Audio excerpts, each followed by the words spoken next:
Hare Krishna. I welcome everyone to Sri Sri Radha Gopinath Temple for this most joyous, auspicious, and merciful day of Sri Balaram Jayanti.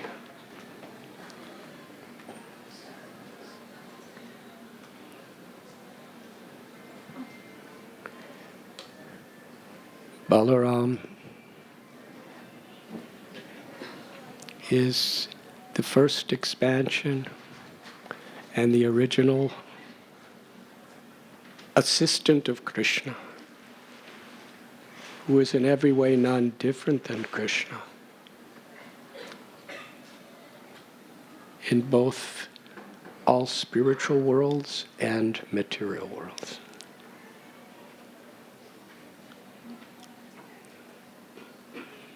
In the spiritual world, there's only one purpose: bhakti ras, prema ras, exchanges of love, pure love, love that is eternal, that inherently embodies the essence and conclusions of all knowledge, and is filled with limitless, ever-expanding happiness, ananda.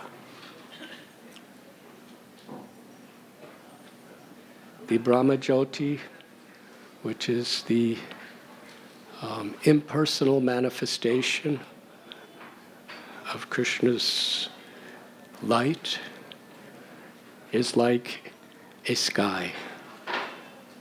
And the Vaikunthas are the planets, the spiritual planets that are ever existing within that spiritual sky.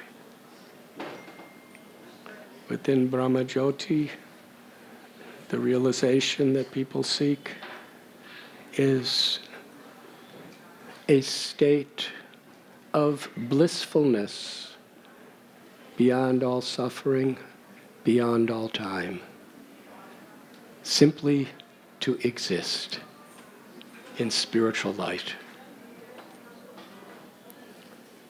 Now, compared to the happiness of this world, that is limitlessly better, because dukkhalayam ashashvatam. In this world, inevitably, every happiness leads to unhappiness. By the power of time, everything is taken away from us. And that's inevitable. There's no use philosophically arguing whether it could happen or not, because it happens to everyone.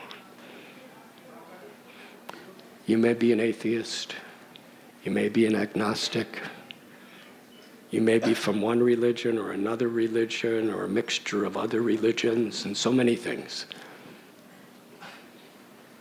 But still, we have to grow old, get diseased, and die.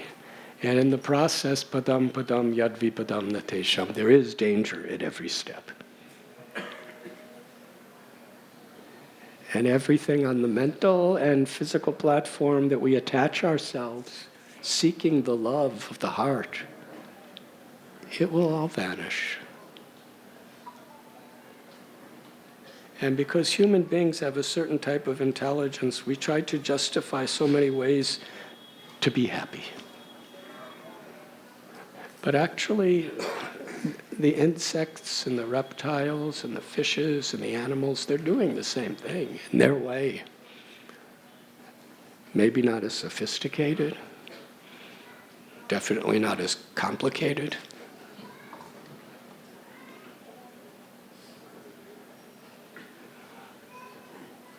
But life is so short. Everything is so relative to our particular view of the species that we're in, the planet we're in. We're thinking 100-year lifetime is long time. But for Lord Brahma, 100 years is like one breath. and everybody who's in that planet. It's insignificant. And the little insects that are trying to live long life, Srila Prabhupada would sometimes refer to this particular insect that takes birth at sunset and grows up and finds a loved one and enjoys with the loved one and has children and has grandchildren and maybe even great-grandchildren. And then he dies of old age before sunrise. Now, for him, that's a long life. Because actually, if any of us see him, we might go like that. And it could what to speak of, there's like dragonflies that come and eat them. But relatively, if they can last till the sunrise, it's really a long life. If there was a queen of those insects, she would give a special certificate.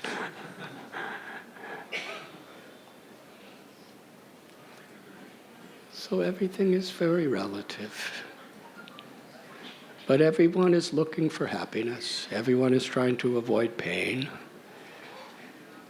Why? Why do we want happiness and why do we try to avoid pain? That's something every species has in common. And every category of every species.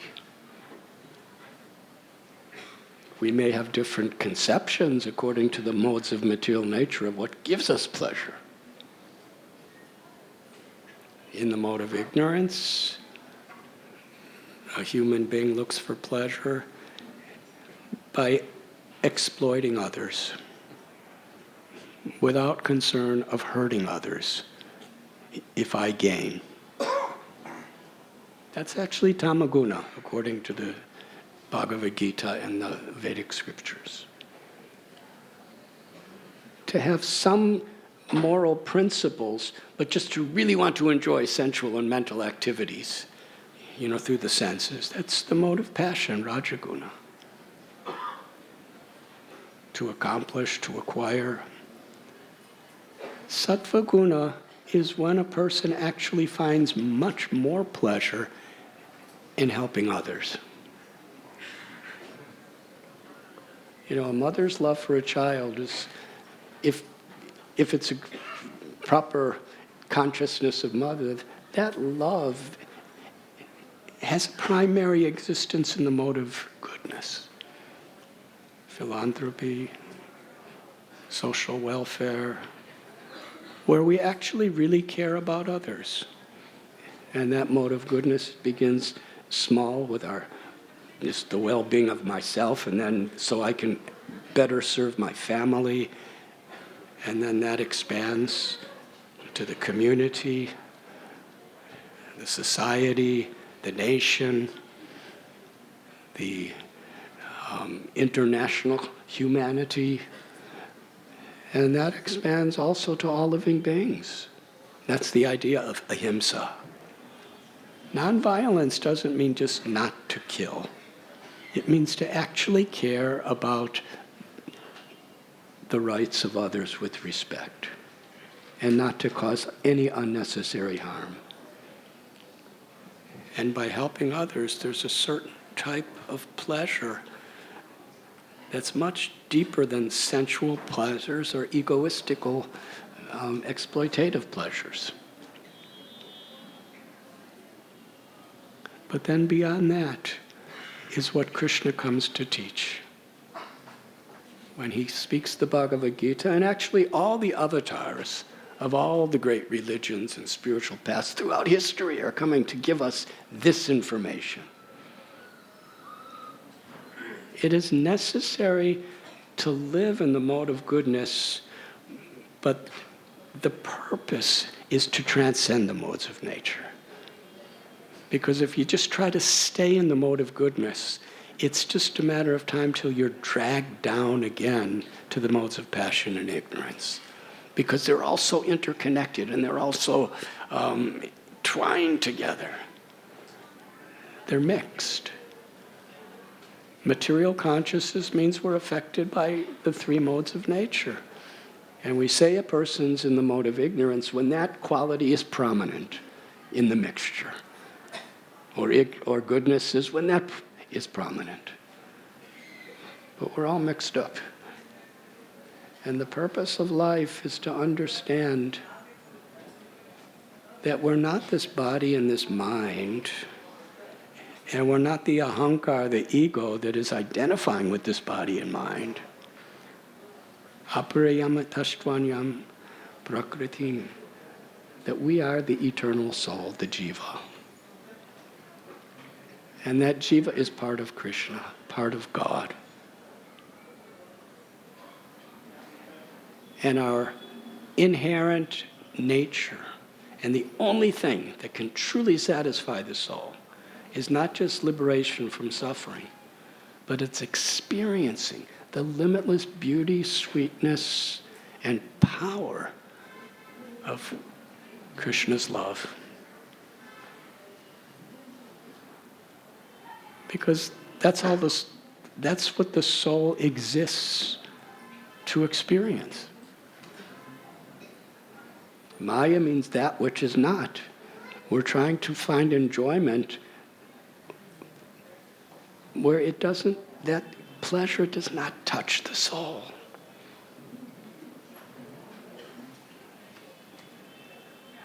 So in the spiritual world, which is the ultimate liberation, and which most living beings simply live forever, its purpose is simply Krishna expanding himself in so many ways, with limitless varieties, with limitless qualities and limitless qualities for limitless expanses of eternity, simply for rasa, prema rasa, or to exchange love. And this material world is considered to be a reflection of the spiritual world. Because we're actually looking for the same thing, but we don't really understand why it doesn't work. We're looking for God's love, but we don't know where that love is or how to connect to it. Because whatever love anybody has for us, or whatever power of love we have for anyone, it's all emanating from the Supreme Absolute Truth. This is the basic principle of knowledge. Janmadyashayataha. The Absolute Truth is from whom everything emanates. Our propensity to be happy has its origin in God giving us happiness and us living for Krishna's happiness. And what gives Krishna happiness? When we receive it and share it. Bija pratapita. Every father and mother wants the children to share. So the spiritual world is where prema rasa, nitya lila, is forever existing. And the great acharyas and the Vedic scriptures are so profound because they give us technical information that's not found anywhere else about what's happening in the spiritual world and why.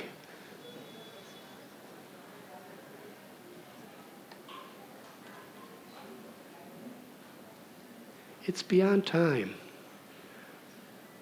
But we're also limited by time. How is it possible for us to conceive of anything in eternity? We could imagine that yes, eternity, I know all about that. But it's actually achintya, it's inconceivable.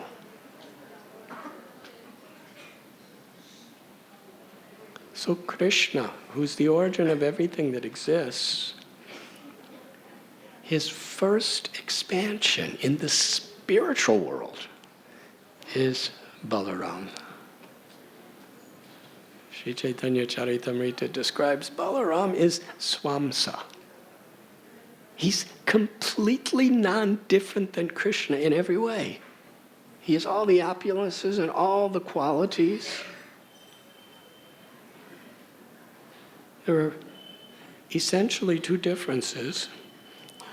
One is Krishna has a complexion like a monsoon rain cloud, and Balaram like a white, beautiful, spotless spring cloud. And the other is Krishna is the original Supreme Personality of Godhead, and Balaram is the original Supreme Personality of Servitor Godhead. That means he simply exists to give Krishna happiness. Balaram expands himself, and this is not something by time, this is an eternal thing that's always happening. Balaram expands himself to be the entire spiritual world of Goloka Vrindavan, of Vaikuntha.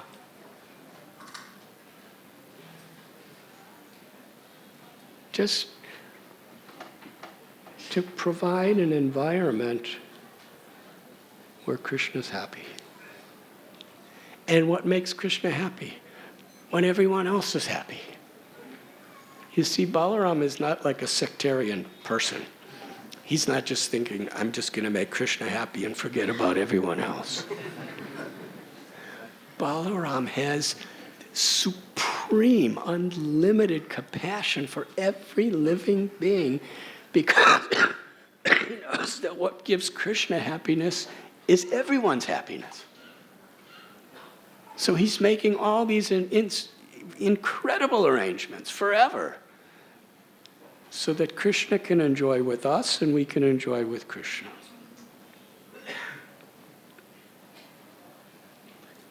Srimati Radharani is Krishna's Hladini Shakti. She is Krishna manifesting as her energy, as his energy. And that energy is the essence of the Hladini Shakti is prema, unconditional, unmotivated love. Now these things may sound quite hypothetical to us because we have to leave the temple and face Bombay traffic in a few minutes. And everything else that comes along with it. But this is the potential that the human life is meant to strive for. Balaram, he expands himself as a spiritual world with all its varieties.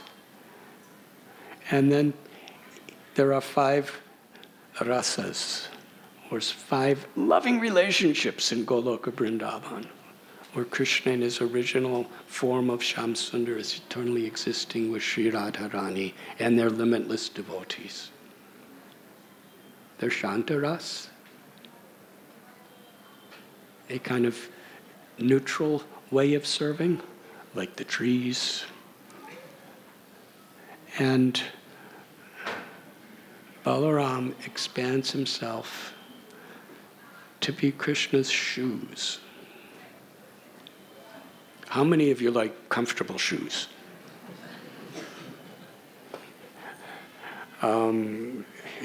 Sannyasis traditionally go barefoot because they're feeling. It's actually really comfortable when you get used to it, because then the whole world becomes, the whole surface of the globe becomes your shoes. And they're never too tight. And they never fall off. And they never get stolen outside the temple. So there's pluses and minuses for everything in this. he becomes Krishna's shoes, just so that at every moment Krishna's feet are feeling. The shoes are not just like dead matter like we experience in this world. The shoes are the living person of Balaram in that form. You know, how he's massaging Krishna's feet and everything like that. He becomes Krishna's bed, Krishna's clothes, Krishna's jewelry. Everything is fully enlightened in consciousness, in ecstatic love. Nothing exists that isn't. There is no matter. There is nothing material in this spiritual world. This material world, so much of what we perceive with our senses and mind is material, but actually who's perceiving it and what is activating everything is spiritual. So there's a mixture. The material existence cannot exist without a spiritual force behind it. At every moment, everywhere, in every detail. But in the spiritual world, it's all pure ecstatic love. And everything that exists and everyone exists. Samsiddhir Haritosha. They simply exist to please Krishna. And what a community, what a family. That's the spiritual world. I remember our beloved Pujari, who is caretaker of our Radha Gopinath puja, Jananivas Prabhu. He came here once and he was giving a talk. It was on a festival day like this. And he said, actually, the spiritual world is nothing but family life. Everyone's family. Everyone's related, one way or another. You know, there's Nanda, and there's Yashoda, and there's Upananda, and Abhinandan, and Sunandan, and Nandan, and Gopis, and Vrishabhanu, and Kirtida, and everyone family. And all the cows have their calves. And Krishna loves everyone, and everyone loves everyone, because everyone is without false ego.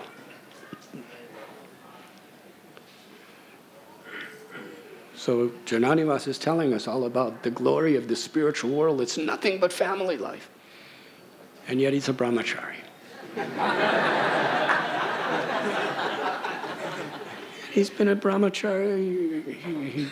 He became pujari in Radha Madhava and Mayapur Dham in 1971. That's like 53 years ago. He's just a brahmachari living. He was happy living in a little straw hut. And now he's happy collecting to build the temple of the Vedic planetarium all over the world. So brahmachari is actually preparing to enter into Krishna's family. And grihastas are just in another way preparing to be in Krishna's family. But unless we recognize the family of those who are striving to be in Krishna's family in the world we're living, then we don't really have much of a chance of actually activating the ideals that we're striving for.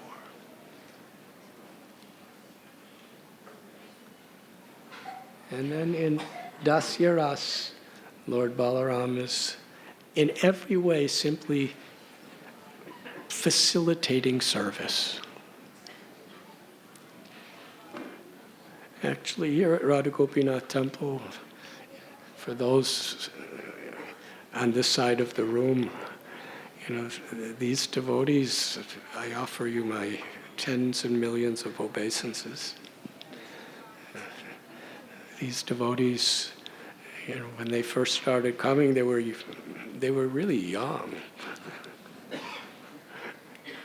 But in those days, I kind of was like that too. But somehow or other, for the last 30 to 40 years, steadily, faithfully, in an exemplary way, carrying on, not only in their own spiritual practice at home, and we have brahmacharis who've been around that long too. Their sadhana for all these decades, and their example, and their enthusiasm to assist Srila Prabhupada, Lord Chaitanya, and Lord Nityananda to share this beauty of bhakti with the world. It's actually quite astonishing. But you remember in those days what the temple looked like? At the beginning, it was just one little room downstairs. And there were more rats than brahmacharis. And the rats were actually more powerful. And then somehow or other we came here, and it was a school, and we borrowed it in the early mornings, and now, after many, many years, when we finally actually had the whole building, then we could start renovating, because we couldn't really renovate when we were sharing.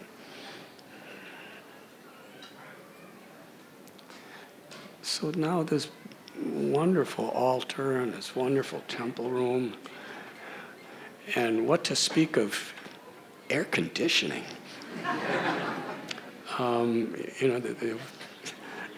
That was a radical thing for us in those days. Keshav Prabhu, Srinathji Prabhu, and the family, they really became enthusiastic.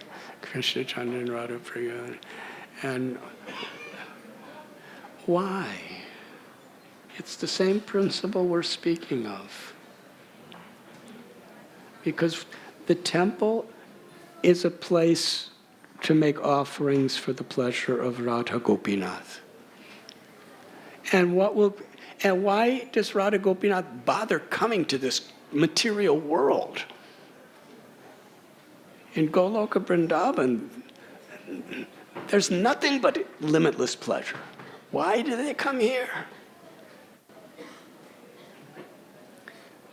Because they want to share that pleasure with us. And that means they want us to just receive it, their love. And they know the perfect way of doing it. So, whatever arrangements are here, or Radha Vrindavan Chandra in Pune, we used to be like, what was it, a military encampment or something? Huh? Yeah, it was very simple. And now Radha Vrindavan Chandra Temple and guest house and thousands of devotees and luxurious restaurants, and it's incredible. And devotees at Govardhan Eco Village are working so hard, and Gopal Krishna Goswami Maharaj. Why did he build 18 magnificent temples in New Delhi? And he installed all those. Why do you want to put Krishna in a place like that? Because Krishna descends to this world. Paritranaya sadhunam vinashaya chaduskritam dharma samstapanataya sambhavami yuge. Because he cares about us, he loves us, and he wants to give us the chance to follow the principles of Dharma and understand philosophically, logically, socially, and experientially what is truly of value in life, and to strive for that. In this world, when a parent wants their children to be happy, they don't just say, go to school for a day. I would have been really happy as a child if all I had to do was go one day. But they make you stay in school. Why can't I play? You will understand in the future, and you will be grateful for us. So anything of value. People work. So in this world, we express how we value something by how much we dedicate ourselves to that pursuit. So in this world, in the spiritual world, there's no sadhana.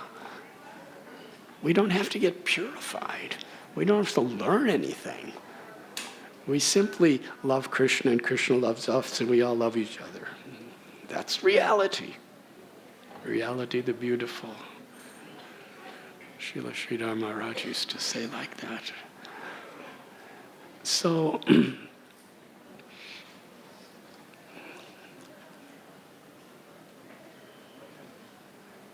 devotees, are making so many arrangements, and Krishna gives us a sadhana, and he gives us tapo divyam putra kayena sarvam. He gives us what seems to be austerities. But what it actually is, it's just we're dedicating our time to prepare ourselves to become purified so that we could actually experience the reality of the soul.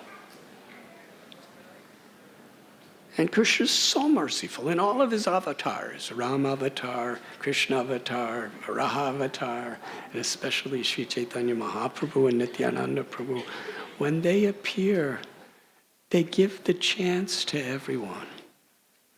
It's not a matter of what you have or what you know. It's a matter of the sincerity of your intention and your willingness to surrender. Surrender means I will do what pleases Krishna in whatever situation comes. That's really what surrender means.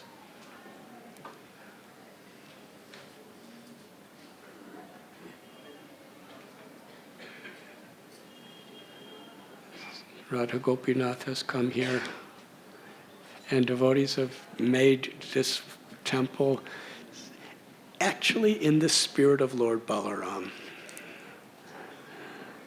There's devotees downstairs cooking. It's like dasyaras. They're serving by preparing prasad.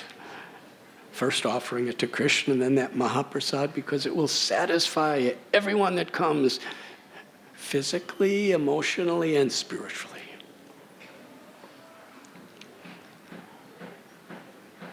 And some devotees are giving talks of Harikatha, and some are leading kirtans, and some are worshiping the deities, and some are trying to figure out how the sound system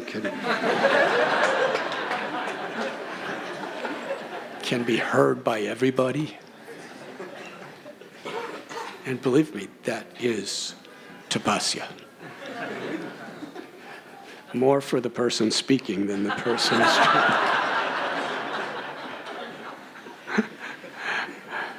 But we spent years trying to get the right sound system.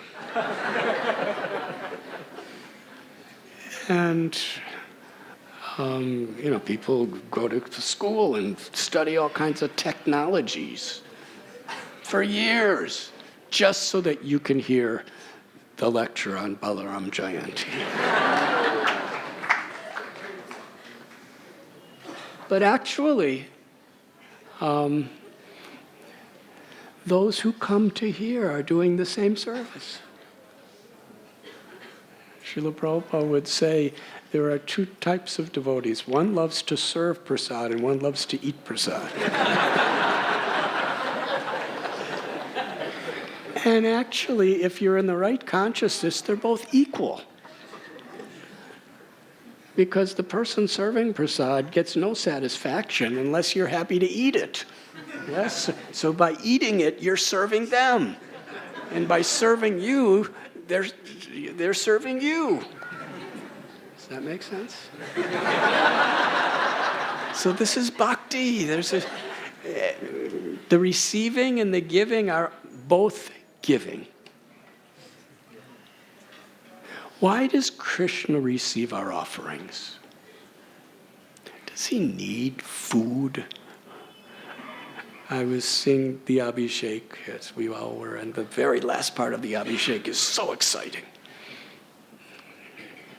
It really, if you absorb yourself in the bhava of the Abhishek, there is no special effects by any Hollywood or Bollywood technologies that could be more thrilling than seeing the water coming through those holes in that pot at the end of the Abhishek, yes?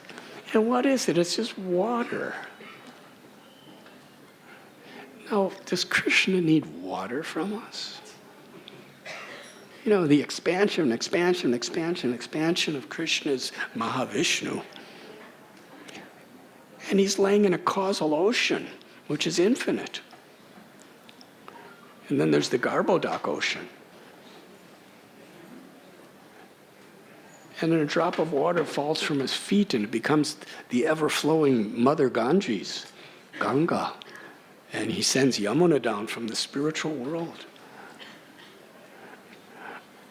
But still, Krishna is so happy to receive the intent of the love and devotion that's coming through those little holes in the form of the water. It's not the water that he likes. It's the spirit of cooperative devotion of the whole community. Because if you're sitting in the temple room watching that water falling on Krishna Balaram's beautiful deity forms, if you're happy, Krishna's so happy that you're happy. That's why he's doing it, to make us happy. And we're singing kirtans, and when we're chanting very sincerely, it's all interconnected. The person doing the kirtan, the person pouring the water, the person holding that pot and making sure it doesn't slip. You know, everybody is unity in diversity, and it makes something beautiful. That's a festival. And this Julan Yatra of Shri Radha Gopijana Ballava, you know, it's concluding today until next year.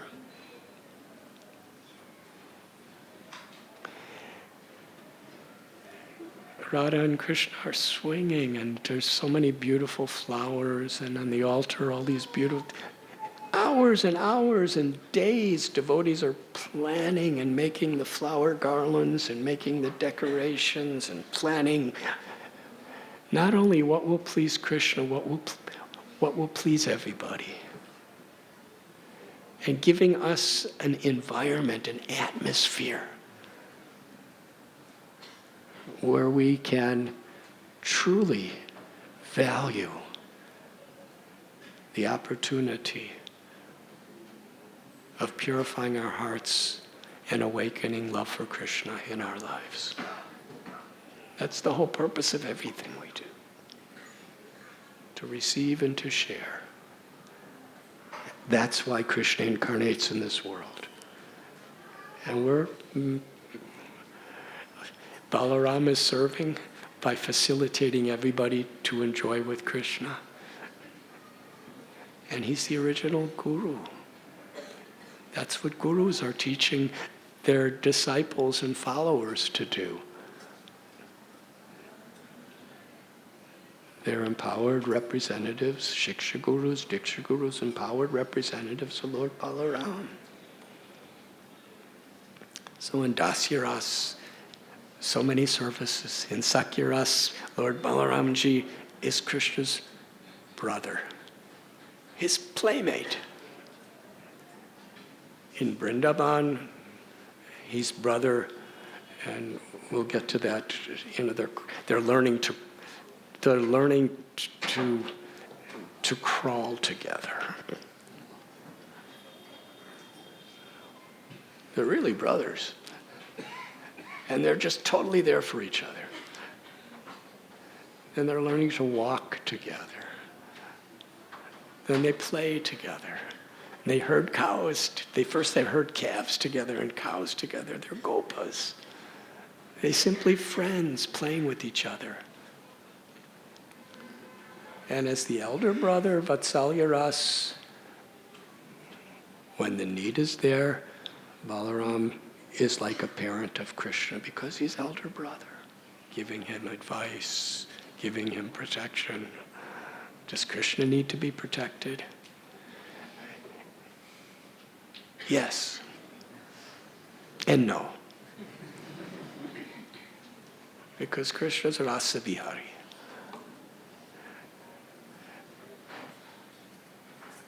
When our hearts are going out for his comforts, Krishna, he wants that love. Why does he want that love? Because it will make you happy. Because he loves you. It's like we have these electrical power outlets, and you plug in a device in that, whether it's a cell phone or a fan or an air conditioner or a light.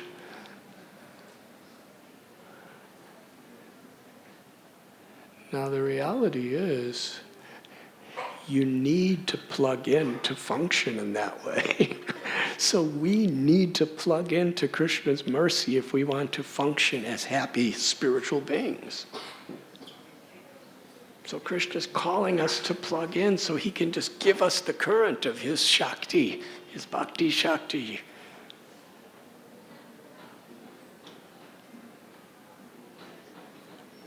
And then in Madhurya Ras, Balaram, he takes the form of Srimati Radharani's young sister, Ananga Manjari, to be right there to assist in the most confidential pastimes without creating a disturbance of being an elder brother. In every way, Balaram is facilitating everyone to be happy with Krishna, and Krishna to be happy with everyone. And ultimately, in every way, he knows that Krishna's life and soul is Radharani's love and compassion. So in his eternal existence is facilitating the happiness of Sri Sri Radha Gopinath. And he is Radha Gopinath.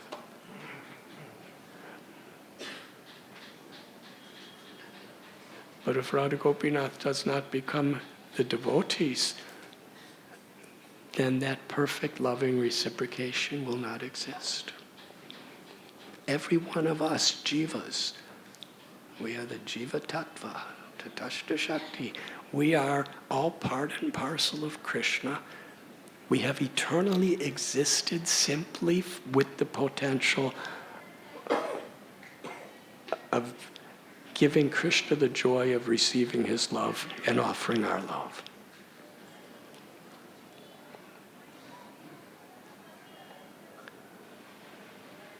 In Bhagavad Gita, Krishna tells Janma karma chame divyam evam yo vidi tattva tatyaktva deham punarjama naiti mameti sorjana.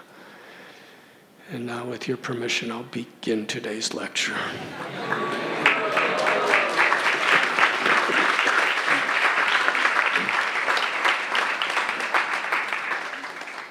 Why does Krishna come to this world? He tells us in one little verse, everything is right there. One who understands the transcendental nature of my appearance and activities will never take birth again in this world, but attain my eternal abode.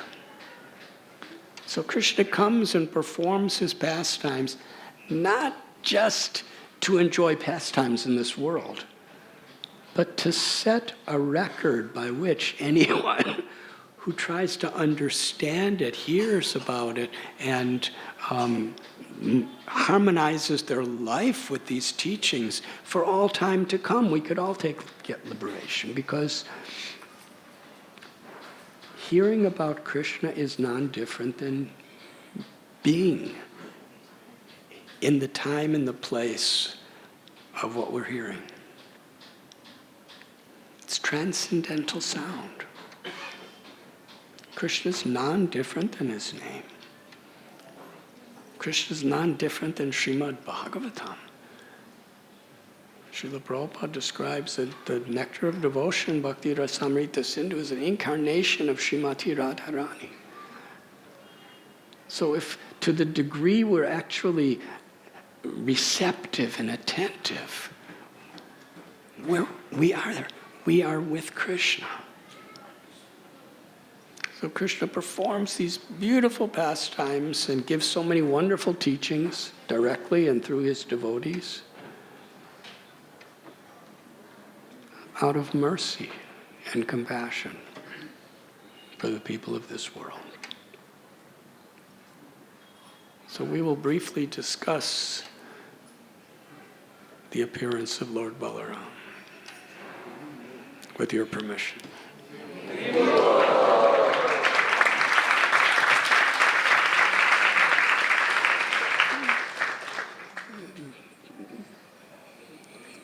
This story is described primarily in the Srimad Bhagavatam. And it is the Srimad Bhagavatam version of story.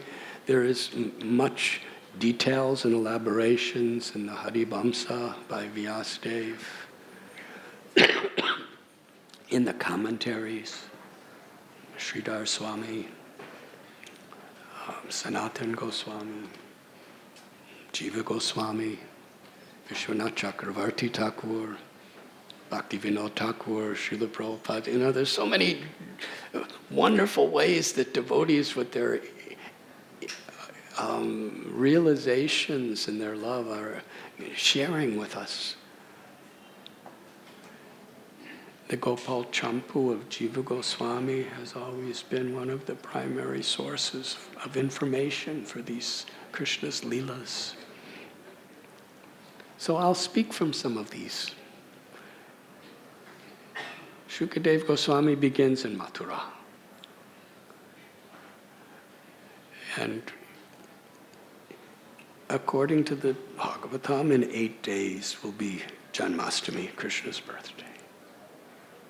So I think we'll have a little more time to discuss it then. Maybe. But in Mathura, Vasudeva and Devaki are married. And so many beautiful details of the marriage ceremony. And everybody's happy.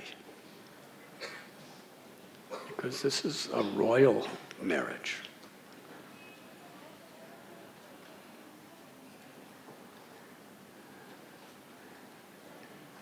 As the ceremony is coming to an end, Devaki is brought by Vasudeva on a beautiful procession with everybody singing and dancing and showering flowers and playing musical instruments and Brahmins doing prayers to bring Devaki to Vasudeva's home. Because previously she was living at the home of her own family, Maharaj Devaka. So Devaki's cousin brother was very, very powerful. But he had an affectionate side. But it was, in bhakti, affection is throughout. In material life, affection is very conditional. Ahaitakiya pratihata. True bhakti is unconditional, uninterrupted affection. And expressed through service, seva. So Kamsa really wanted to make his sister happy. And he was such an important person. He said, I will take you and drive the chariot to your home, just so that you feel comfortable that your brother's with you. And everybody was really appreciating this. It's actually a great honor for a few minutes. But whoever we are, however powerful, however wealthy, however learned, however influential, however victorious, and Kamsa was all those things.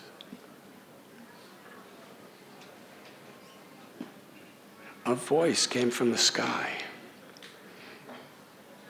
And he couldn't see who it was. When you can see somebody, you can debate with them or something, or try to stop them from their threats. But there was an unembodied voice, and everybody could hear it. It said, "Kamsa, you are a fool. The 8th child of your sister will kill you."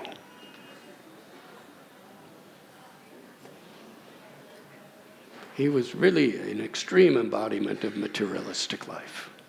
We find this in Ravana, in Hiranyakashipu. The scriptures give us extreme, just so that even when in our life we don't see such extremes, but we can recognize it because we understand and we take it seriously by the extreme. Hiranyakashipu just said, Prahlad, just, try to learn something better. But he was so extremely cruel and envious, because we need such examples so that we can actually understand how serious it really is. That's why in these beautiful pastimes of the Lord, we see saintly people who are just so extraordinarily saintly. And we see demoniac people who are so extremely demoniac. Why can't there just be kind of regular saintly and demoniac people? Because we wouldn't get the lesson. It's very black and white. What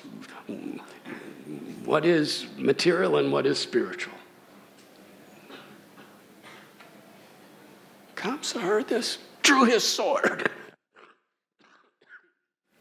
and can't even imagine what his sword was like. Each of his arms had the strength of 10,000 male elephants of Dwapara Yuga.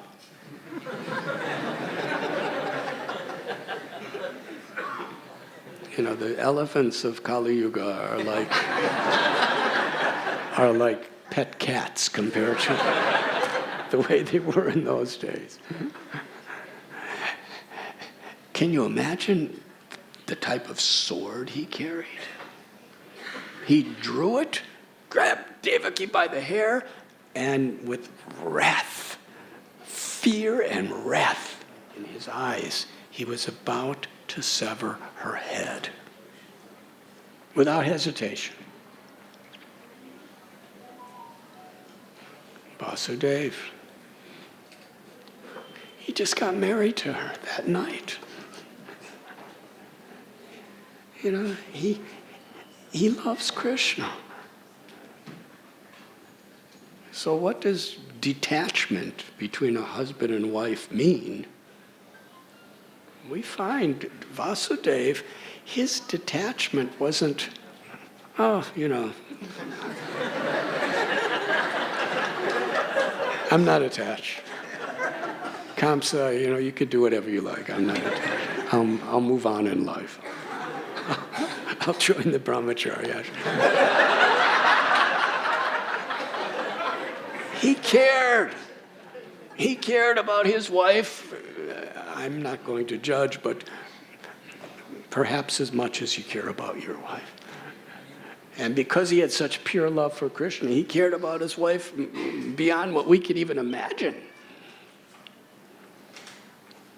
And he did everything within his power to protect Devaki's life.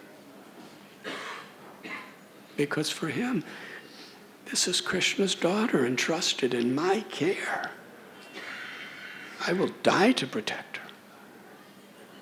Ram went on an entire world war to protect Sita. And Hanuman was a brahmachari. He was jumping over oceans and carrying mountains and getting his body filled with arrows and everything to protect Ram's wife. So what is the responsibility of family life? This is extreme, but it's a really good lesson. It's not this neophyteness that renunciation means I don't care. It means you really care, but you care for the right purpose. Devaki's Krishna's daughter. I must protect her. She's in my care. And he tried to stop Kamsa, but his physical strength was incomparable to Kamsa's. He couldn't fight him. So he tried to be logical and philosophical, and nothing worked. He tried to tell him about the laws of karma, and when somebody's really, their egos are on fire. Srila Prabhupada says if somebody's really hungry, usually philosophy, they can't hear it. You give them prasad. And then once they're satisfied, they can understand philosophy. And my experience is that that method really works.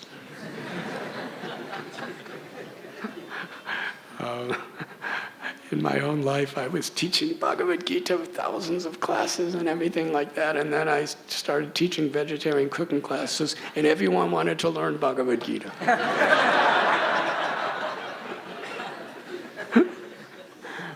Not everybody, but more. So, we have to do the needful. Vasudeva said to Kamsa, you have no danger from Devaki. It's her 8th child. I vow, I will bring every child that is born and give to you. What was Vasudeva's integrity? That such a demoniac person like Kamsa knew 100%, even if it meant his own children being slaughtered, Vasudeva would never go back on his word. And this is a very significant lesson. It's extreme. But if we want people to believe what we're telling them, we need to earn their trust. And that's why character is so important within a devotional community. Srila Prabhupada would say, our movement exists and will spread on the basis of love and trust. And trust is necessary to actually express love. If somebody doesn't trust us, why will they be willing to take a chance of following something that's so different than what the rest of the world is saying?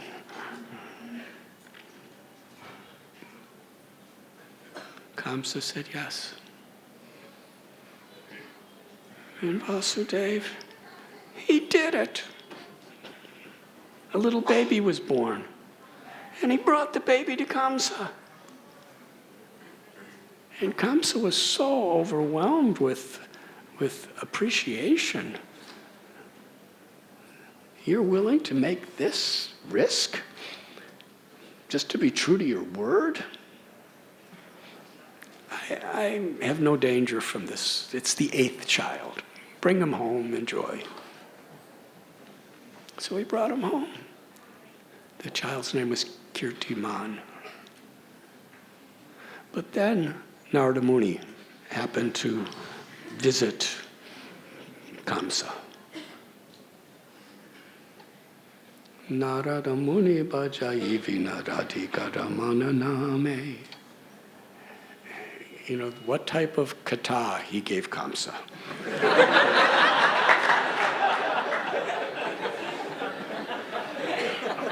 Vaishnavera Kriyama. It's very difficult to understand the mind of a Vaishnav. But he really knew. He was like a surgeon. Sometimes has to, use drastic means to save. He was thinking of everyone in the He was thinking of everyone in the world for all time to come. He was part of a plan to bring Krishna to the world. And not just, some Brahmin sent an invitation with some sweets. When Krishna comes to the world, there's usually really an emergency situation to make it exciting. Narsingadev, Prahlad didn't just send him an invitation. So Narada Muni, he knew everything behind the scenes. He said, in the Harivamsa, it's actually very extended dialogue describing Narada Muni's words, and Srimad Bhagavatam tells. He said, Kamsa, I happened to be traveling around with my Veena, and I came to a satsang with so many Brahmins and demigods and rishis, and they were all talking about how Krishna is planning to come to the world. And he told the demigods, your enemies, to take birth in the Yadu dynasty, in the Vrishni dynasty, just to assist him in destroying you and all of your people. That's what I heard.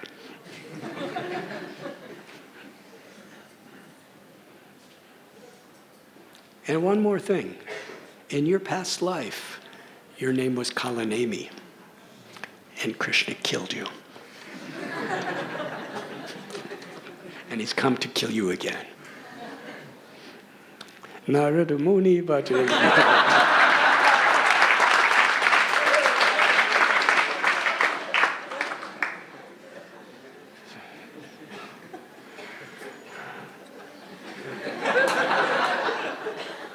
So much for Kamsa's loving relation with his sister and brother-in-law. He immediately arrested them and put them in prison with shackles. And then a baby was born. Now, it wasn't that they were attached to sense enjoyment. Why would they have babies? Because they knew that they were preparing for Krishna coming. And as soon as first Kamsa killed the first baby, and then he killed the second and the third and the fourth and the fifth and the sixth.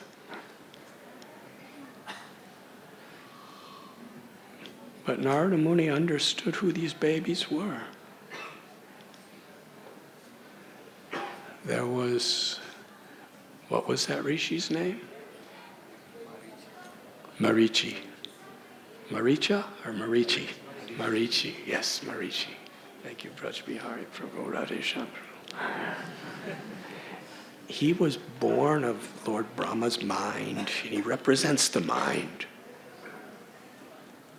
And he had 6 children, which represent the enemies of the mind. Kama, Krodha, lust, anger, envy, greed, arrogance, and illusion, moha.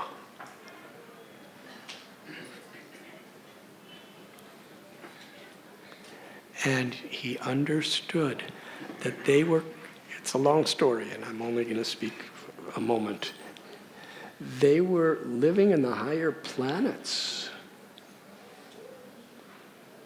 as devatas. And they made an offense to Brahma.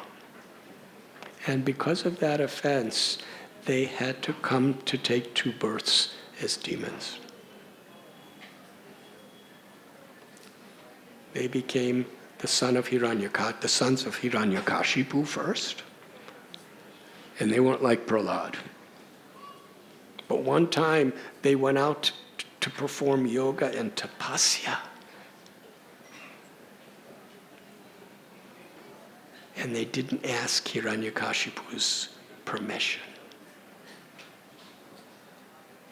So he cursed them to be killed by their father. He was actually a grandfather. The father was Kalanemi. And Kalanemi came back as Kamsa to kill them. But Vishwanath Chakravarti Thakur and the other acharyas, they describe, Srila Prabhupada tells, that in order for Krishna to come, first we must be purified of these 6 enemies.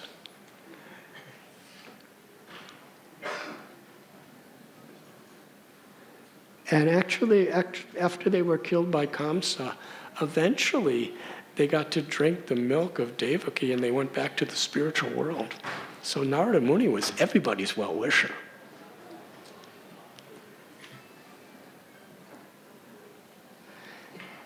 After those 6 children were dispatched by Kamsa, Lord Balaram entered into the womb of Devaki. Why? To prepare an all-attractive place filled with bhava so that Krishna would want to come.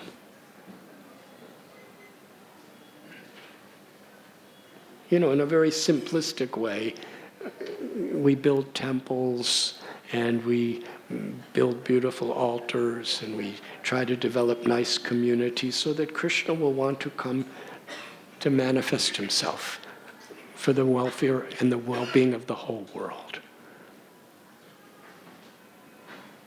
Krishna is only attracted to pure love. So Lord Balaram enters into the womb as a little embryo kind of baby, enters into the womb of Devaki just to prepare her womb and to prepare her heart with so much of his love. He was like the advance party. You know how sometimes when politicians come, there's like all kinds of securities and secret agents and everything, and they clean everything and they make everything just perfect? Well, on a spiritual level, Balaram, Krishna's not going to come. He knew Krishna was going to come, so he wanted to make everything so nice.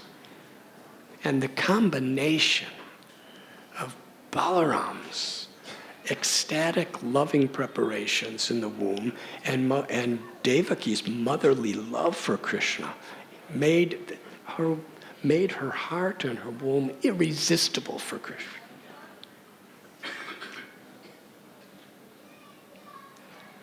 At the beginning, there's a little faith. Faith brings us to the association of devotees. Most association of sadhus, satsang. From that we learn bhajana kriya. We learn how to purify our heart by hearing the glories of the Lord, by chanting the glories of the Lord, by performing puja, by performing seva, archana, and all of these wonderful 9 processes of devotional service. And by doing this, the 6 enemies are cleansed from our heart.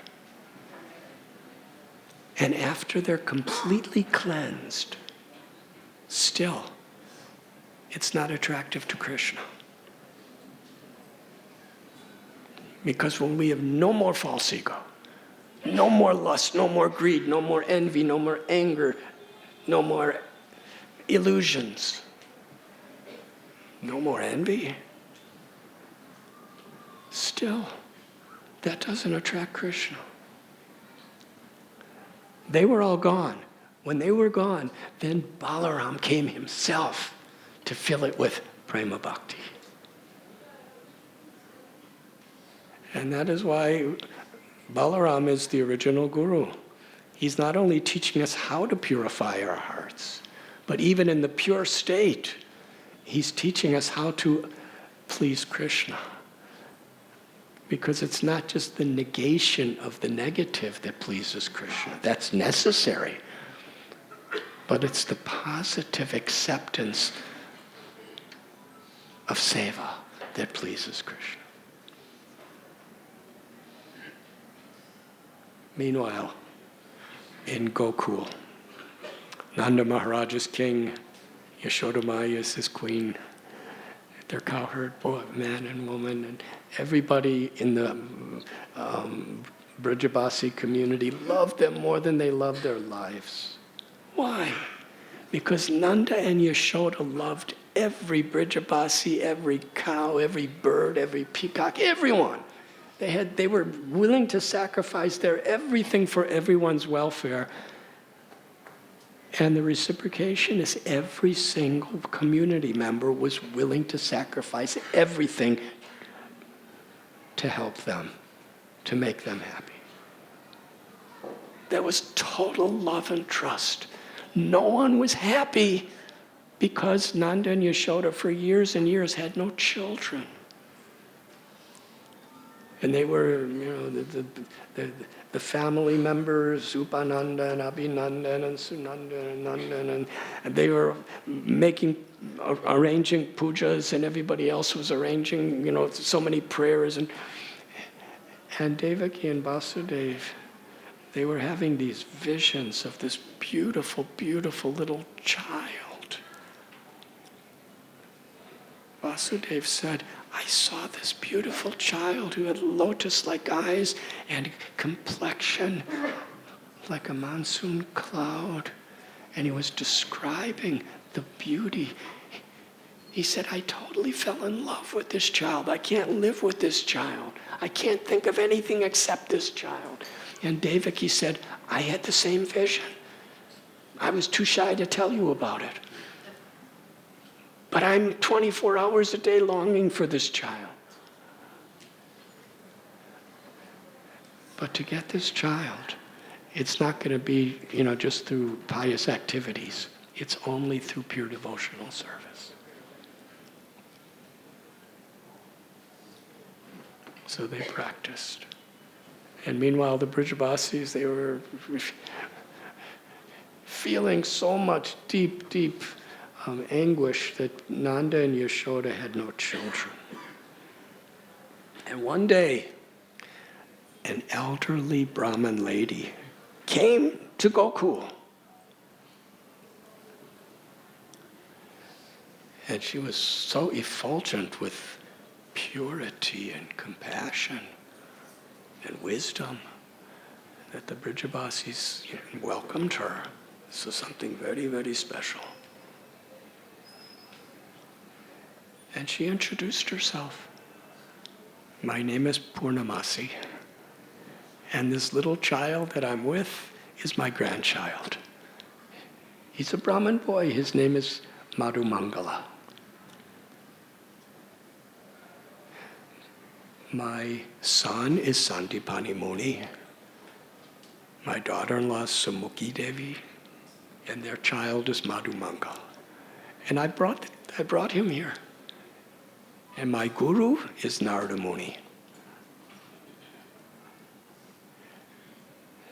They were quite enraptured hearing this. And then she said, I am going to give you a blessing that will make you so happy. Very soon, Nanda and Yashoda will have a child.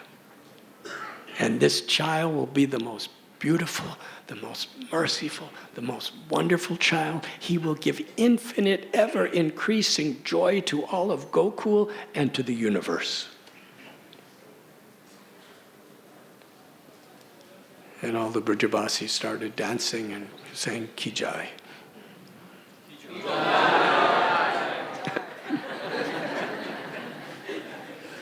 You sound tired and hungry. Please try again. It's happy news.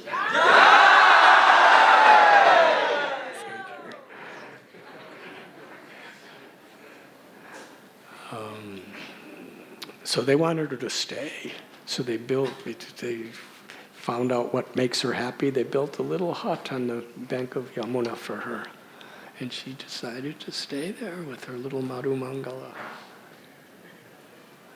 Meanwhile, in Mathura,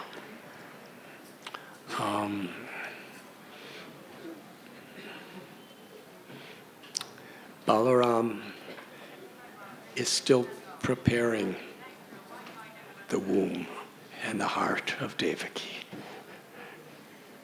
He was filling it with so much bhakti that Krishna would come.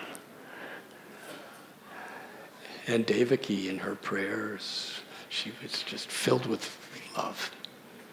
Motherly love, the power of motherly love. Brotherly love and motherly love. When you put them together with Devaki and Balaram, then the all-attractive is attracted. And that's our qualification. What did we do to get Krishna to incarnate? It was Devaki and Balaram and all these great souls who were attracting Krishna to come.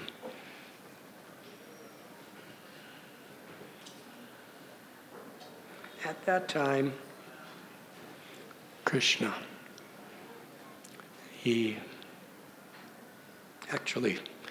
Vasudeva had several wives. Devaki was in prison with him, but he wanted them to be protected. So he sent all of his wives to Gokul to be under the protection of Nanda Maharaj. And his second wife, Rohini, was at the time 3 months pregnant. Vasudeva and Nanda Maharaj were the very, very best friends. They were so different, but they were one. Unity and diversity. Nanda Maharaj was a simple cowherd man, and Yashoda was a simple gopi. And Vasudeva was a royal, kingly prince in the city of Mathura.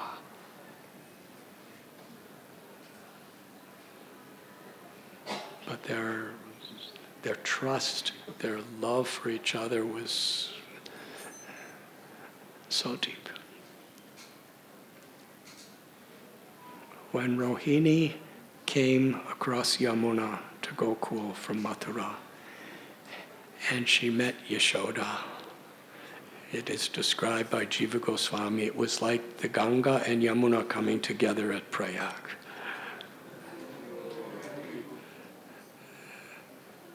It's like two became one in love, affection.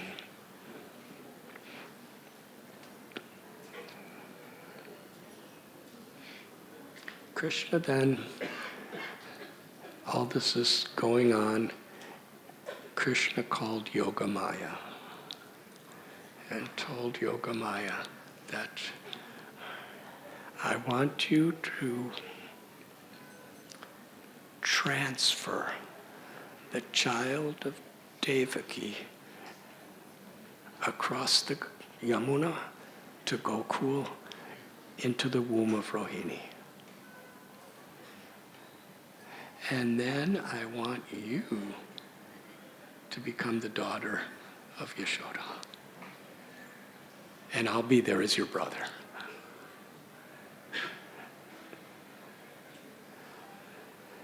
And this beautiful conversation was there.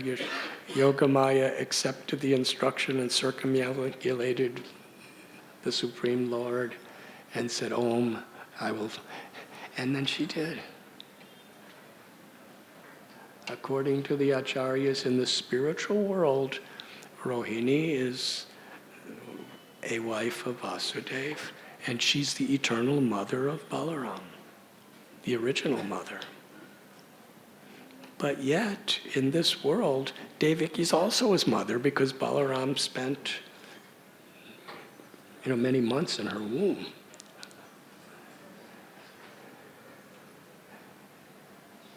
One night, Rohini was then 7 months pregnant. She was in a deep state of sleep. Right at midnight, she had a dream. And it was a horrible dream. She had a miscarriage. For a loving mother to have a dream like that, she was jolted out of her sleep. And then she examined herself, and it was true. She did have a miscarriage. There was no child. At least that's the way it appeared. So she was in a very, very morose state. At that moment, there was a voice of Yogamaya. She said, I am attracting the child from Devaki's womb into your womb. And he will be known as Shankarshan. He's bringing the two families together. And some of our acharyas described that the two Balarams actually merged into one in the womb of Rohini. And when the transfer was done,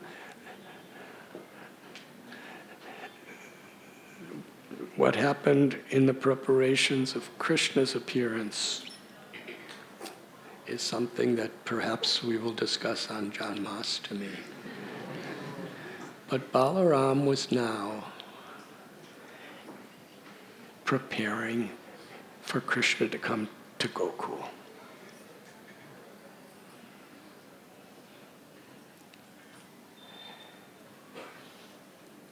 And he was simply waiting and waiting and waiting for his brother Krishna to come. And he stayed in the womb of Rohini for 14 months because he wanted to be Krishna's age. That way they could play together very nicely. So he wanted to, he didn't want to be younger than Krishna. Because as Lakshman, there was a lot of trouble being a younger brother.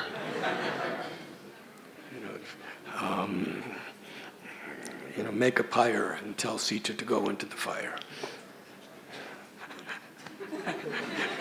Bring her to Valmiki's Muni's ashram for the rest. Lakshman was Balaram himself.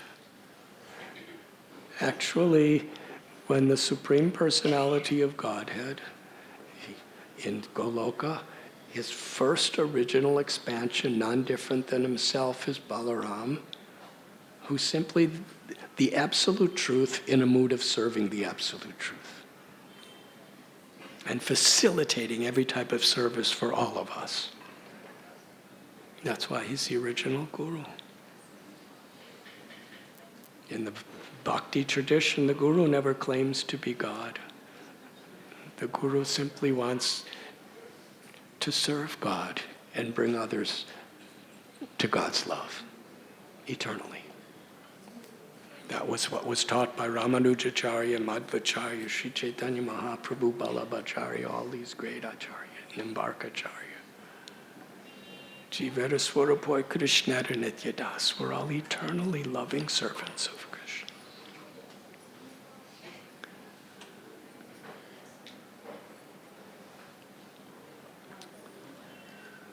So Balaram, he took birth as Krishna's older brother. Because as younger brother, he has to obey whatever Ram told Lakshman he had to do. But that brought him a lot of pain. It was ecstatic pain, but still. He wanted the freedom to show affection as an older brother. So he timed it where he was 8 days older.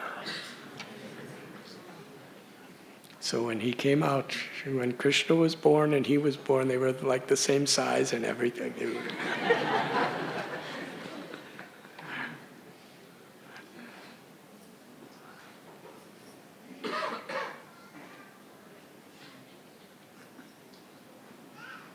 And Srimad Bhagavatam tells so many beautiful stories.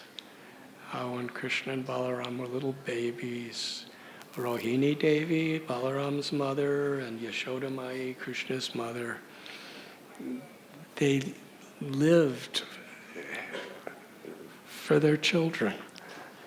And everyone in Vrindavan lived to assist Nanda and Yashoda in making their children happy. It's really amazing. Krishna was so attractive, and Balaram was so attractive, that every young gopi just, they gradually just wanted to love Krishna. And all the elderly gopis and gopas, they loved They love their own children more than anybody can possibly understand what love for a child is. And that's a lot, because love for a child is the deepest thing there is in this world. But at the same time, mysteriously, they loved Krishna and Balaram even more. And that's wonderful. By loving Krishna and Balaram, it doesn't take away our love from others. It actually increases, intensifies, and enhances it, because it's like watering the root of the tree. The love goes everywhere. So everybody just loved Krishna and Balaram. But at the same time, and this is where the spiritual principle, which is inconceivable in this world, there was no envy. Usually if somebody else has what you want, you become envious of them. But in spirituality, when Krishna is in the center, there can be no envy. Krishna tells in Bhagavad Gita, the qualification of actually understanding these teachings is not intellectual scholarship. The qualification for understanding these teachings of Bhagavad Gita is to be without envy. This material world, there's so much envy. But in Vrindavan, the Brijabasis, they loved Krishna and Balaram more than anything. And they craved to offer, to be their mother and father. But they had no envy for Nanda and Yashoda. They had full, total, ever-expanding satisfaction just assisting Nanda and Yashoda in making Krishna and Balaram happy. That is the spiritual world. It's not the haves and have-nots. If there's no envy, everyone has. And that's a great lesson. And that's community.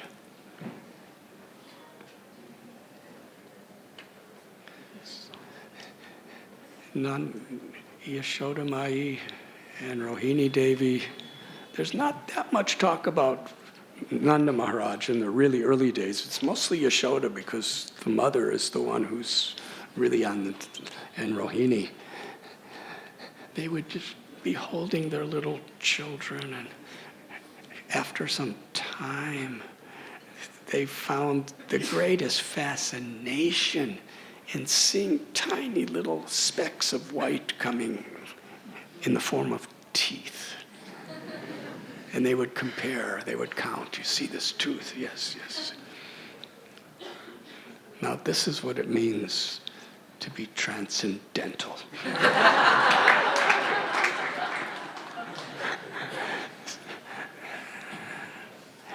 And after some months, they started to learn to crawl. And when they were crawling, they would crawl in the mud and the cow dung and the cow urine among the little calves. And one time, Krishna and Balaram, they saw two little calves sitting down, just newborn calves. And they grabbed the tail of the calf. They were crawling.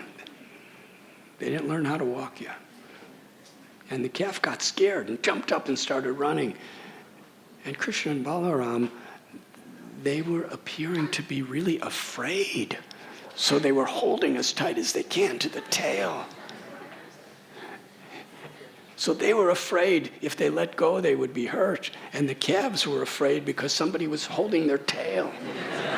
So the calves were running and they were being dragged through the cow dung, the sacred dust, and the cow urine of Vrindavan. And the gopis were watching this. And they were smiling and laughing and clapping in happiness.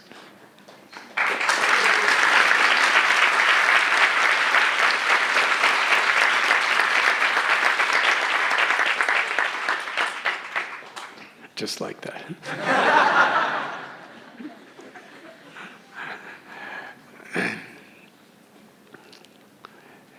Sometimes they would be looking for their mother, Yashoda and Rohini, and they'd be lost, kind of just crawling around, and they'd hear ankle bells tinkling. And they'd be rushing, crawling to get, and they'd go to a gopi, and when they'd hear the bells and they'd come to the feet of that gopi, the gopi would come down, reach down, and they would see it's not their mothers, and they'd crawl away.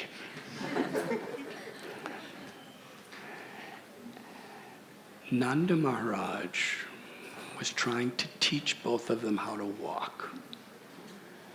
This is described. He would hold out his little finger like this. And Krishna and Balaram would hold on to the finger, and he would lift up. And he would take a step, and they would try to take a step, and then they would slip down from the finger and fall to the ground. And all the gopis who were watching, they'd say, no, you did really good, Krishna and Balaram. You did, just try again. Keep trying. You'll learn. Now, what a philosophical revelation this is. Bhagavad Gita. Krishna tells, I'm the ability in all people. I'm the strength of the strong. I'm the intelligence of the intelligent. Whatever we can do to talk, to see, to hear, to walk, to do anything, it's only by the mercy of God. He's providing this, he's empowering. The soul is an expansion of himself to have life. And the brain and the body and all the limbs are all provided by his nature, Prakriti. But yet, he's learning to walk. Does that make sense?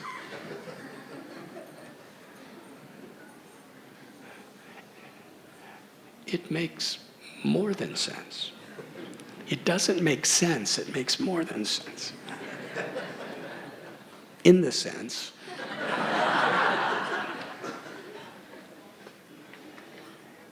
Krishna and Balarama are acting in this way. And they're not just acting, they're actually experiencing this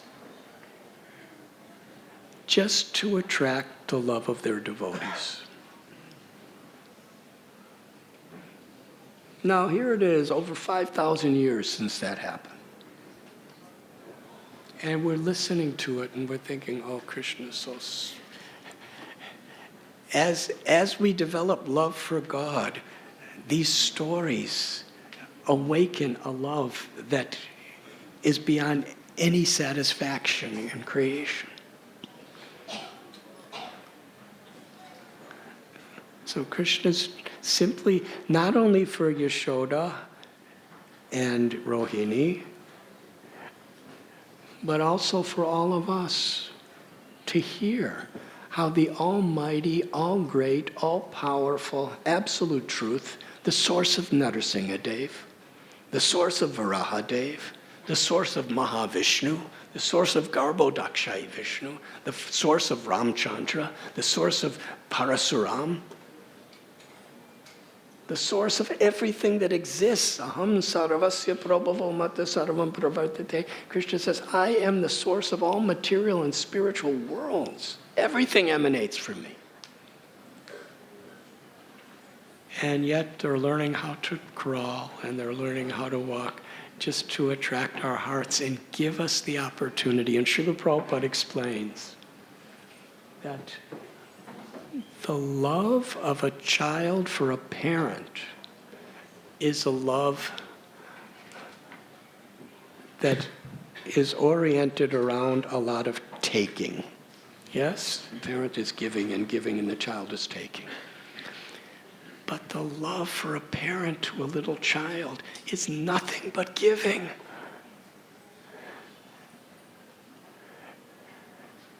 And Krishna wants to give us the opportunity to have that love for him, love of God in just this total of giving, where Krishna is helplessly depending on me. And actually that's the way a pujari sees the deities in their homes. For those of you who have altars in your homes, or when you come to Sri Radha Gopinath temple or another temple, yes, Krishna is hungry for food 6 times a day.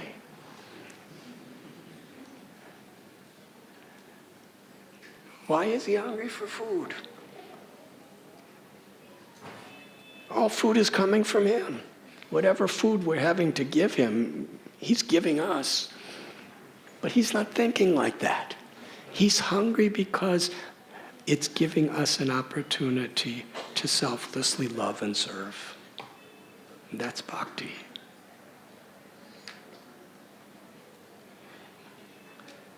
So gradually Krishna and Balaram learned how to walk. And immediately they began their pastimes of stealing butter, Makhan Chora Leelas, and they were having limitless pastimes. After a couple years, they were given charge of the calves. And later they were given charge of the cows. And Balaram, Krishna's original expansion, the original guru of all gurus, who is present within all gurus for all time to come as the spiritual force. He is Rama because he gives great happiness to his devotees and to Krishna. He's Shankarshan because he brought the families of Vasudeva and the Brijabasis together.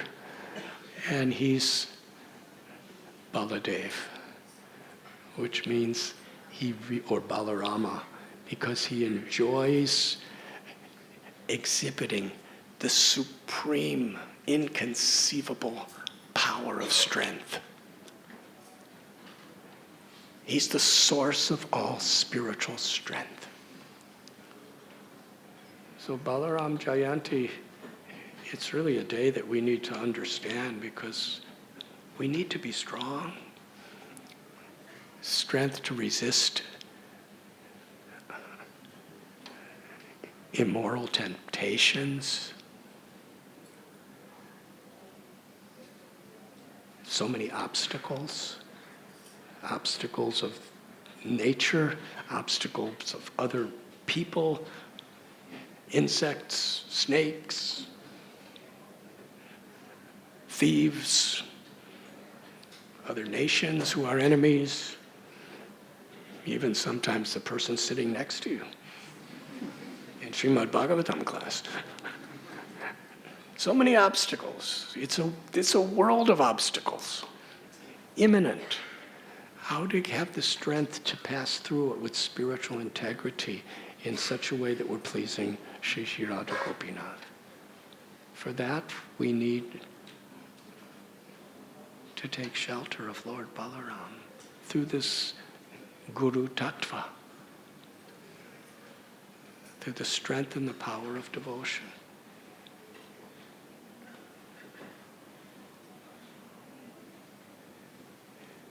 In Talavan, Balaram's delivered Dhenukasura,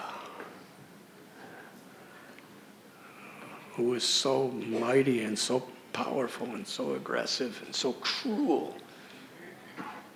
He was a massive animal, a personal associate of Kamsa that would eat humans alive. Balaram just went. His friend said, there's nice fruits there, but we can't go because of this Dhenuka. But we really want to enjoy these fruits. So Balaram said, I'll go. And he went in and started shaking the fruits, and Dhenukasura came, and nobody dared to cross him. Balaram was just standing calmly. Dhenukasura kicked him with his hind legs. So powerful. Balaram just stood there. Dhenukasura was so insulted that he couldn't harm him. He did it again and again and again, And then Balaram effortlessly with one hand picked him up, swirled him around, and threw him to the top of a tree.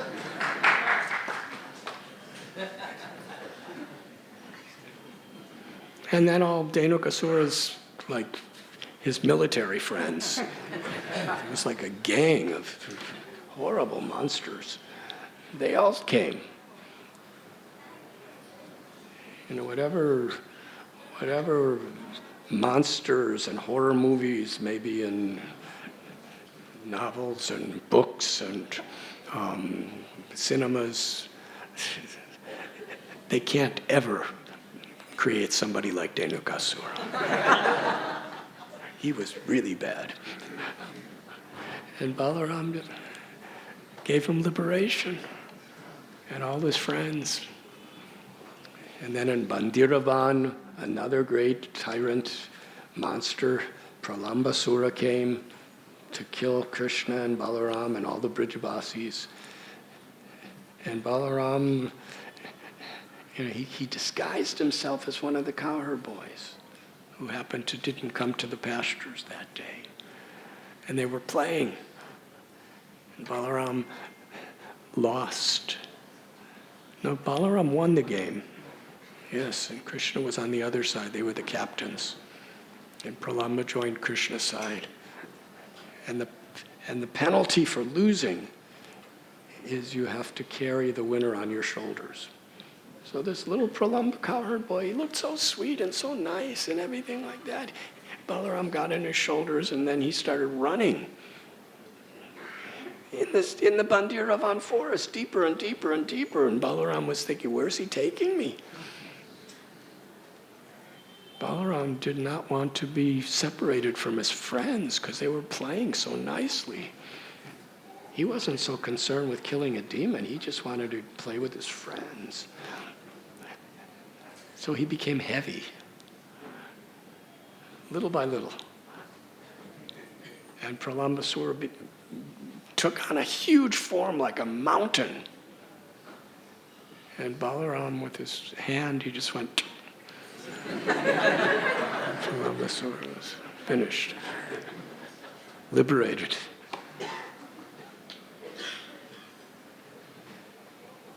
And then later on, there was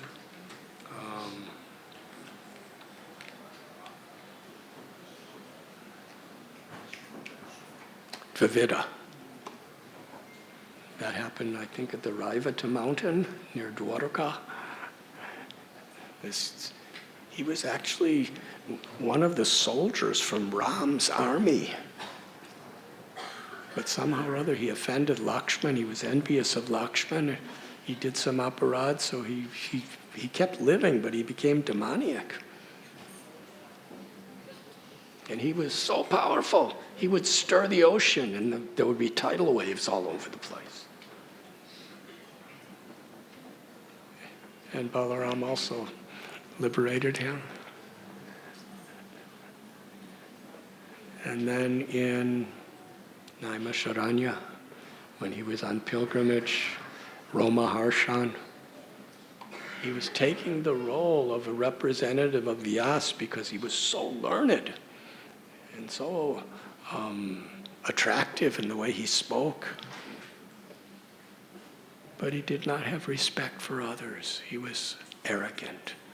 And Balaram wanted to show the world that this type of arrogance means you don't really understand anything. And he scolded Romaharsha and then touched him with a piece of grass. And Romaharshan was liberated. Then the people of Naimisharanya, the sages there, they said, we just gave him the benediction that before speaking he would live a long life. And now you just counteracted everything. He said, well, we can transfer that benediction to his son. His son was Sutta Goswami, the speaker of Srimad Bhagavatam, who heard it from Sukadev Goswami. And then Balaram was so humble, he said, give me an atonement. So there was another asura named Balvala, who was really creating havoc in the world. And Balaram liberated him. Such power. And he went to Hastinapur. This was before the Battle of Kurukshetra, when the Pandavas, the Kurus, they were more or less together still. He went there on a mission from Krishna to ask for Krishna's son to come back, Samba. And first, a name of Balarama is Duryodhana Guru, which means he actually was the guru for Duryodhana, and he taught him how to use clubs, and he was just very kind to everyone. And he understood how to make pastimes really interesting for Krishna to enjoy and to attract our minds when we hear about it. So they were all worshiping him and honoring him, and then he said, "Now please give me Samba." And they said, "Who are you? Who is a Yadu asking a Kuru? You are telling us you have no right. Whatever you have is only by our grace." And they were speaking like this. Balaram said, "You are saying that you have to ask Krishna, that Krishna needs to ask your permission.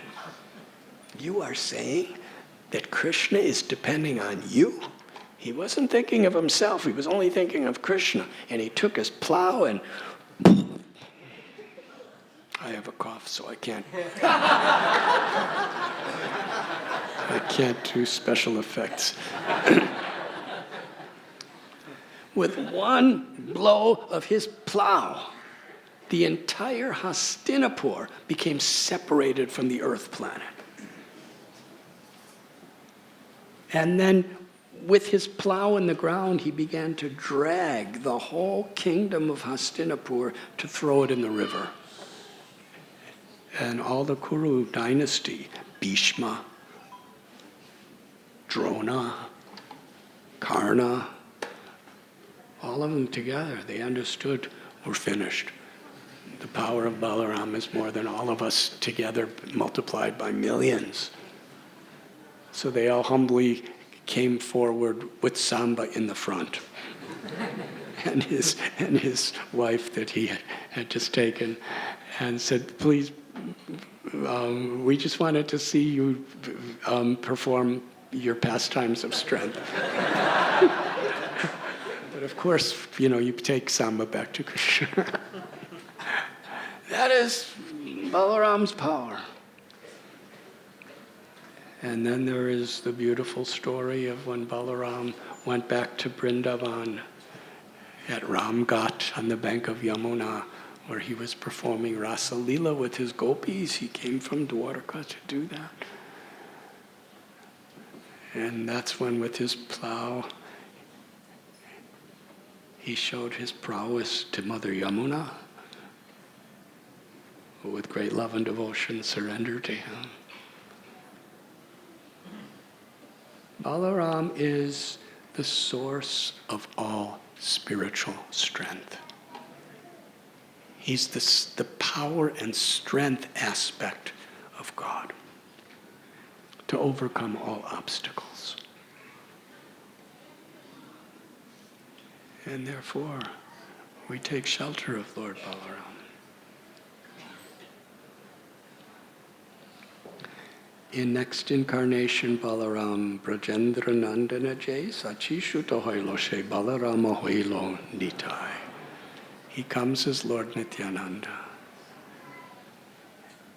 And he shows a strength far greater than the powers he exhibited as Balaram. Now, one thing that's important to understand is all the avatars. Narayan. In the spiritual world, the avatars of Narayan, Vishnu, they're all secondary expansions of Balaram coming from Krishna, according to the Vedic scriptures. And in the material world, Krishna expands as Balaram. Balaram is the Chaturvyuha in the Vaikuntha planet. So when it comes for creation, the Shankarshan of the Chaturvyuha secondary manifests as Karanadakshayi Vishnu, who's actually the creator of the entire cosmic creation, which includes all universes. And then he enters into each universe as Garbhodakshayi Vishnu.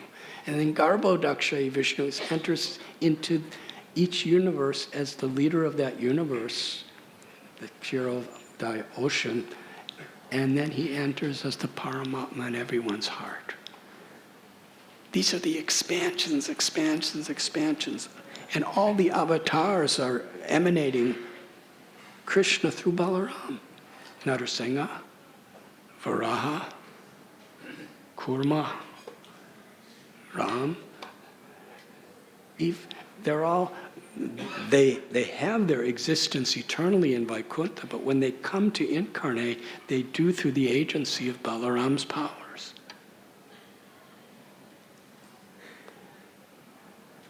And he comes as Lord Nityananda, and he doesn't have weapons.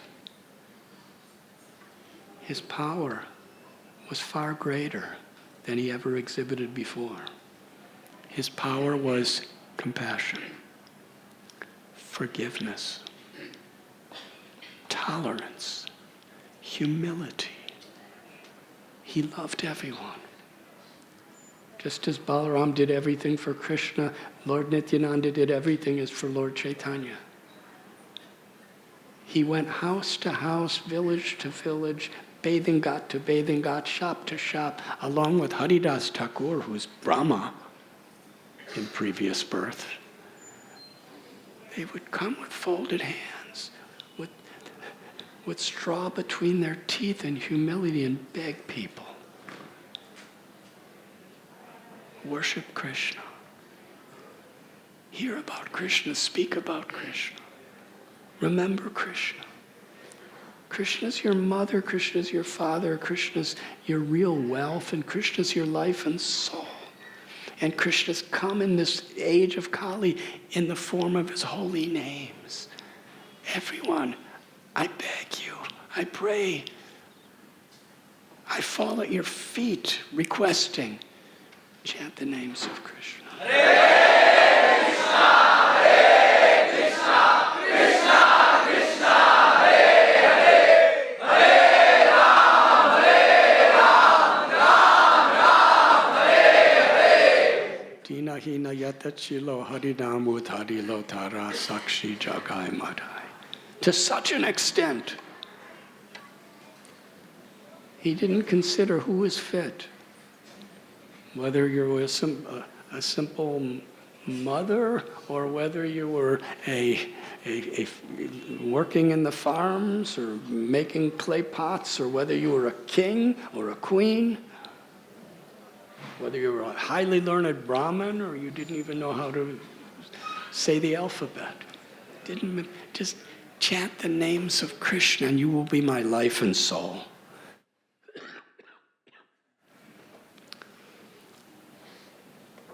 And when they approached Jagai and Madai, who were the worst, most dangerous, cruel dacoits on the earth,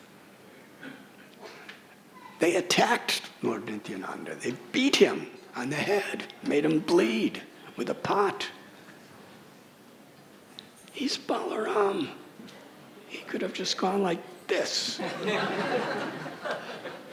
And they would have died and gone to the lowest planet. But he was crying, not because his head hurt, because he felt so much compassion. I don't care that you hurt me, but I'm suffering because you're suffering. The opportunity for Krishna Prema is yours. Take it, please. And this was such an insult that we're going to hit him again. And Lord Chaitanya appeared with the Sudarshan Chakra. He never did this before. And Lord Nityananda Prabhu prayed, my Lord, if you kill them, you might as well kill everyone, because everyone in Kali Yuga is more or less like this. Whatever good things I've ever done in any lifetimes, I trade it, but give them Krishna Prema. When they saw Lord Nityananda praying for them with such love and compassion, their hearts totally changed, and they became Mahatmas. They became eternally liberated, pure devotees of the Lord. In fact, even today in Katwa, devotees worship the samadhi of Madhai. So it is this power of Lord Nityananda that has come in this age as Nityananda Prabhu, the power of Balaram. And our beloved founder Acharya, Guru Maharaj, Srila Prabhupada. Like Lord Nityananda, Harivo, wonderful that you came. Thank you so much. Sorry if I'm going over time. Thank you, thank you.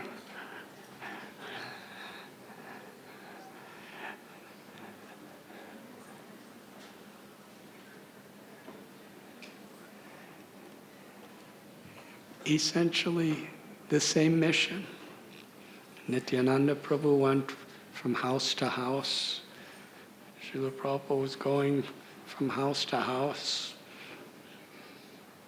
from nation to nation, from continent to continent, with exactly the same message. Whatever you've done, whatever you haven't done, just take the message of Lord Chaitanya Mahaprabhu and Nityananda Prabhu to heart and chant the holy names of the Lord. And you will be eternally liberated with prema. Srila Prabhupada, when he was going to the West, in his letter he wrote a beautiful poem of prayer to Krishna. And he signed it, "Your insignificant beggar." Now that is deeply humble, because he wasn't like putting it on the internet for everyone to say. He didn't even know it was still there. Years later, a devotee found it. It was just between him and Krishna, when he had nothing. But that was the mood of Nityananda Prabhu. The all-powerful, supreme, absolute truth, the source of Narayan, the husband of Lakshmi, is begging, because Parama Karuna Pahundu Ijana Nitai Gaurachandra. That is our life and soul that we want to help. And our communities are built on this principle, to assist this great mission of Balaram in his most merciful, munificent form as the assistant of Lord Chaitanya to spread the Sankirtan movement, and to assist our beloved Srila Prabhupada, who's giving us the opportunity to be a part of this pastime, even today. So let us pray to Lord Shri Krishna and Balaram for their causeless mercy. When Srila Prabhupada, after so many years of traveling, he came back to his home of Vrindavan, and he was given a piece of land in Ramanreti, which is at that time like a distant pasture from the town of Vrindavan. And he said, there are thousands of Radha Krishna temples, but there is no temple of Krishna in Balaram. And he especially wanted a temple of Krishna Balaram so that the whole world could understand the way of understanding Radha Shama Sundar and approaching them is through the mercy of Gaur Nitai, Sri Chaitanya Mahaprabhu and Nityananda Prabhu. Krishna and Balaram of Vrindavan has appeared to give Vrindavan to the whole world as Nitai Gaurachandra. Parama Karuna Pahum Tuijana Nitai Gaurachandra. And it just so happens that the name of the deities in this temple are Nitai Gaurachandra. So we have all come to the right place. To seek shelter of Lord Nityananda Prabhu and Lord Chaitanya Mahaprabhu, and in their shelter, the beautiful pastimes of Radha and Krishna will be revealed to us. Thank you very much. Hare Krishna.